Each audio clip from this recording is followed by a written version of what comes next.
Bulgari watchmaking has been around for decades, but where perhaps the Serpenti line was their leading star, the introduction of the Octo Finissimo in 2014 further cemented Bulgari's place on the map with a broader spectrum of watch collectors. Standing out with its sleek design and aesthetic, and record-breaking ultra-thinness, the Octo Finissimo has evolved massively over the last 9 years. With a variety of complications and materials, there is an expansive yet very cohesive Octo Finissimo range to dive into. The latest, introduced at Geneva Watch Days, brings carbon back into the mix in a fresh way.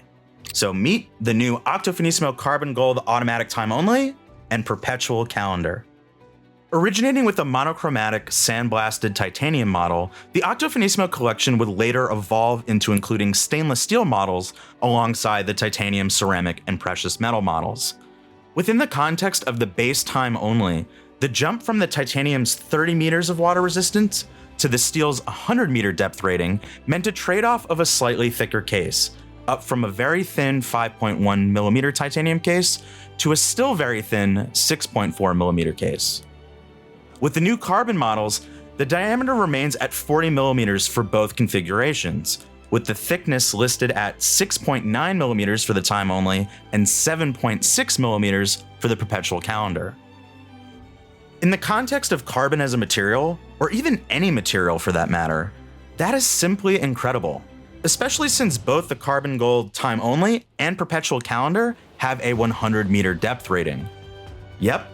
This is the first Finissimo Perpetual calendar with a 100-meter depth rating, making the 1.8mm jump in thickness from the titanium Perpetual calendar well worth it in my book. The real aesthetic remix here is what Bulgari calls CarbonGold. The majority of the watch, the case, bezel, and bracelet are executed in carbon. But in a handsome and functional twist, both models are accentuated with rose gold indications on the dial along with a rose gold crown. The natural whitish swirls within the carbon creates a sort of marbled effect, giving it an attractive, Italian, fashion-forward sensibility only Bulgari can pull off. Most carbon watches feel very tool-watchy.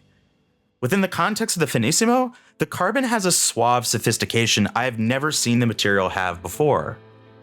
Now I know the Finissimo's origins may have been more monochromatic, but against the carbon dial, the indications for both models would have been vastly less legible if they tonally matched. So again, the rose gold elements offer a greater sense of sophistication and legibility these models both deserve.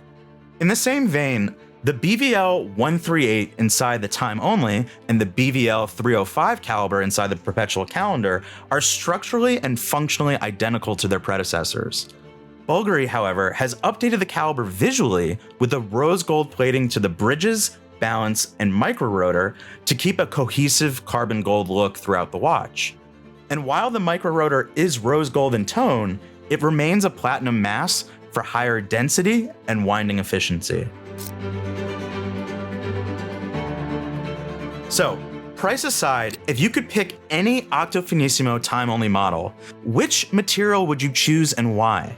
Because for me, this carbon may be my new favorite, but let me know what you think in the comments below. The Bulgari Octo Finissimo CarbonGold automatic time only reference number 103779 has a retail price of 41,900 Australian dollars, or the Bulgari Octo Finissimo CarbonGold Perpetual calendar reference 103778 has a retail price of 145,000 Australian dollars. Guys, I love you all, but you would be doing me the biggest honor if you hit that subscribe button so you can stay updated with all our latest videos and content. And as always, I'll see you on the next one.